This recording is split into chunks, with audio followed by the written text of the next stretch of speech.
Gelombang unjuk rasa menuntut perbaikan ekonomi, salah satunya evaluasi program makan bergizi gratis, terus bergulir di sejumlah daerah.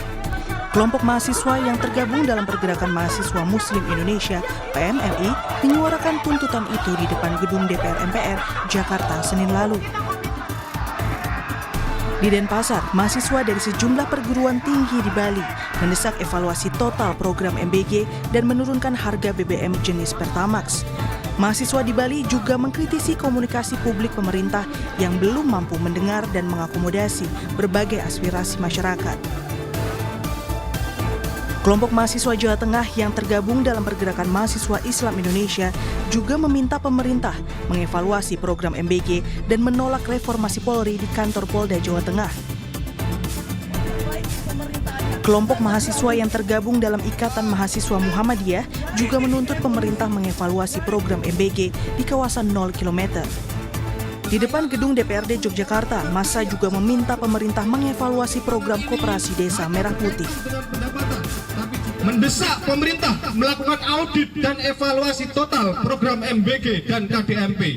Evaluasi harus dilakukan secara independen, transparan, dan partisipatif atas implementasi program MBG dan KDMP dengan memperhatikan efektivitas program, akuntabilitas anggaran, tepat sasaran, serta dampaknya terhadap ekonomi lokal. Mendesak reorientasi APBN untuk kepentingan pendidikan, lapangan kerja, dan perlindungan sosial. Pemerintah dan DPR harus mempercepat evaluasi desain kebijakan dengan orientasi alokasi anggaran harus diarahkan untuk memperkuat kualitas sumber daya manusia, meningkatkan akses pendidikan bagi masyarakat, penciptaan lapangan kerja yang berkualitas, kesejahteraan buruh dan juga tenaga pendidik, dan perlindungan kelompok rentan miskin. Di tengah gelombang kritik program MBG, kelompok massa lainnya memilih berbeda paham dengan menggelar aksi mendukung keberlanjutan program makan bergizi gratis. Di Bandar Lampung, massa yang tergabung dalam Aliansi Masyarakat Lampung Dukung MBG atau AMAL MBG meminta pemerintah melanjutkan program MBG. Peserta aksi yang didominasi ibu-ibu ini menilai program MBG bermanfaat bagi anak-anak, ibu hamil, serta telah memberdayakan ibu-ibu dengan bekerja di dapur MBG. Di Jakarta, kelompok yang menamakan diri Emak Muda Bersatu menyatakan dukungan terhadap program andalan pemerintah Presiden Prabowo di area patung Arjuna Wiwaha di Jakarta Pusat. Ketua Emak Muda Bersatu yang juga merupakan Ketua DPD Partai Gerindra Provinsi Papua Barat Daya, Oktasari Sabil menyatakan para emak-emak menilai program MBG sudah memberikan manfaat langsung bagi masyarakat, sehingga program ini tak perlu dihentikan. Banyak juga kok, jadi jangan terlalu memojokin kebanyakan itu, karena hari ini banyak juga yang mendukung MBG, sehingga kami memiliki 8 tuntutan: percepatan pengesahan Undang-Undang Makan Bergizi Gratis, mempercepat pengesahan Undang-Undang Perampasan Aset Korupsi, dukungan terhadap Koperasi Merah Putih, lalu dukungan terhadap program Sekolah Rakyat. Jumat pekan lalu, Dewan Perwakilan Rakyat menerima perwakilan mahasiswa yang berunjuk rasa di depan gedung DPR RI dalam pertemuan tertutup. Pimpinan DPR menghubungkan langsung perwakilan mahasiswa dengan menteri dan pimpinan instansi terkait melalui sambungan telepon. Usai pertemuan, Wakil Ketua DPR RI Sufmi Dasko Ahmad dan Saan Mustafa berjanji akan menindaklanjuti aspirasi mahasiswa di depan gedung DPR Jumat malam. Menerima aspirasi dari teman-teman yang merupakan perwakilan dari kawan-kawan sekalian. Beberapa aspirasi telah kami langsung sampaikan per telepon tadi kepada pihak eksekutif, baik Menteri SDN maupun Kepala BGN, dan didengarkan langsung aspirasi tersebut disampaikan oleh kami kepada mereka. Dan tadi beberapa aspirasi yang ditujukan kepada Dewan Perwakilan Rakyat kami juga sudah sampaikan, dan insya Allah kita akan lanjutkan dan kita akan tindak lanjuti.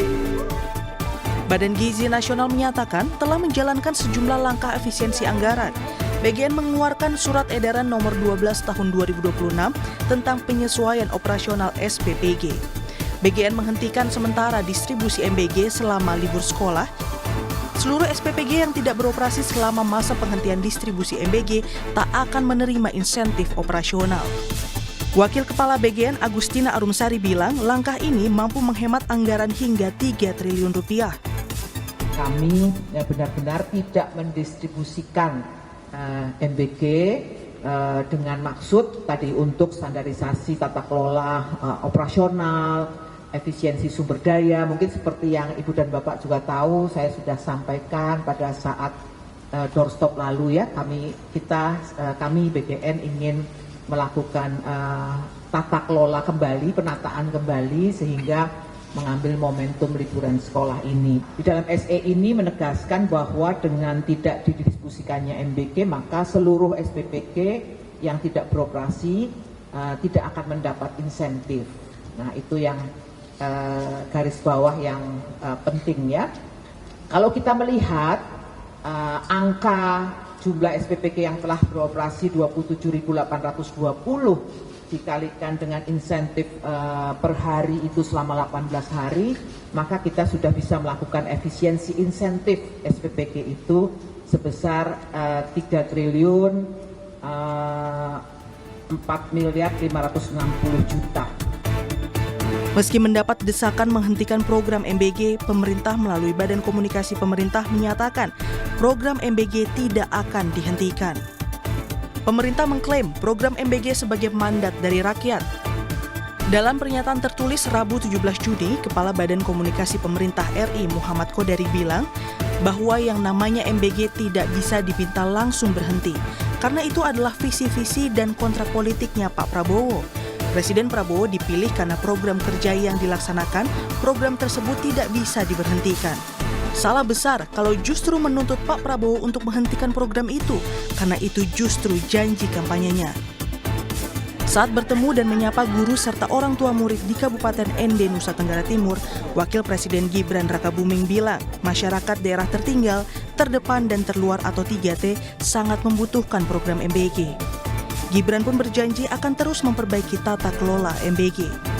Tadi sudah saya sampaikan kepada para guru, orang tua murid, bahwa MBG ini sangat dinanti, sangat bermanfaat, terutama di area 3T. Jadi sekali lagi teman-teman media, ke depan akan terus kita perbaiki agar lebih tepat sasaran dan yang namanya praktek-praktek korupsi agar tidak terjadi lagi. Direktur Kebijakan Publik Selios Media Wahyudi Askar menilai pemerintah tak mendengarkan suara masyarakat sipil yang telah mengungkap berbagai studi terkait risiko tata kelola MBG. Sejak 2 tahun lalu, Selios pun telah memperingatkan pemerintah terkait risiko keracunan MBG.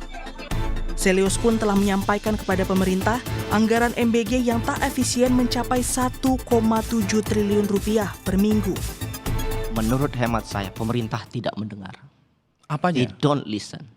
Di mananya? Bagian mana yang Anda? Ini sudah 1,5 tahun. Kerusakan sudah terjadi, lumbung sudah terbakar, korupsi sudah terjadi. Bahkan kalau bisa flashback ke belakang, 6 bulan sebelum MBG ini dilakukan, kami sudah mengumpulkan data. Sudah mengeluarkan studi.